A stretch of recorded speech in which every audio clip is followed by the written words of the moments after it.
এখন আপনার মতে দাওয়া দেওয়ার জন্য সবচেয়ে কার্যকরী মাধ্যম কোনটা? একথা আগেও বলেছি, সব মাধ্যমেরই কিছু সুবিধা অসুবিধা আছে। তবে আপনি যদি আওতার কথা বলেন, আর্থিকভাবে কার্যকারিতার কথা বলেন, আমি বলবো বর্তমানে 1 নম্বরে স্যাটেলাইট চ্যানেল। প্রত্যেক মাধ্যমেরই কিছু সুবিধা আর অসুবিধা আছে, আমি বলছি না অন্য সবগুলো বন্ধ করে দেব। তবে আওতার দিক থেকে দেখলে আপনি যদি স্যাটেলাইট চ্যানেলের ব্যাপারে বলেন, এটা লাখ লাখ মানুষের কাছে পৌঁছে দিতে পারে।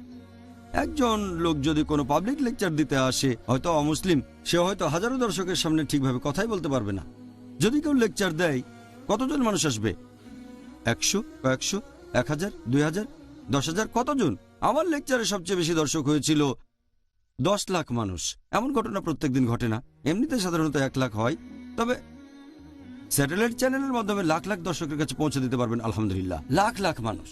আর এখন আলহামদুলিল্লাহ বর্তমানে গড়পড়তায় পিস টিভি পৌঁছে গেছে প্রায় 7 কোটি দর্শকের কাছে বর্তমানে। আর ইনশাআল্লাহ আশা করছি এই রমজান মাসে আমাদের দর্শকের সংখ্যা আরও কয়েক গুণ বাড়বে। এই পরিসংখ্যানটা 6 মাস আগের প্রায়। পুরো পৃথিবী জুড়ে আলহামদুলিল্লাহ আমরা এখন 200টারও বেশি দেশে আছি।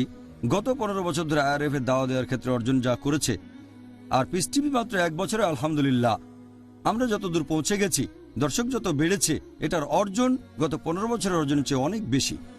তাহলে স্যাটেলাইট চ্যানেলের কার্যকারিতা অনেক বেশি। আর খরচের কথাটা যদি আপনি চিন্তা করেন, যে টাকা ব্যয় হয়েছে সেটাকে পিস টিভির দর্শকের সংখ্যা দিয়ে ভাগ দেন, সেটা হয়তো মাসে মাত্র 5 সেন্টের মতো। এখন হয়তো দর্শক প্রতি 2 সেন্টেরও কম হয়ে যাবে। সেটা দারুণ সস্তা, খুবই অল্প, সেজন্য এটার কার্যকারিতা বেশি। সুবহানাল্লাহ, জাযাকাল্লাহ খাইর ডক্টর জাকির। দাওয়ার উপরে এই ক্র্যাশ কোর্সের জন্য রমজান মাসে দাওয়া দেয়া, এতে করে উপকার পেয়েছেন আমাদের পিস টিভির দর্শক ভাই বোনেরা, আর পাশাপাশি আমিও।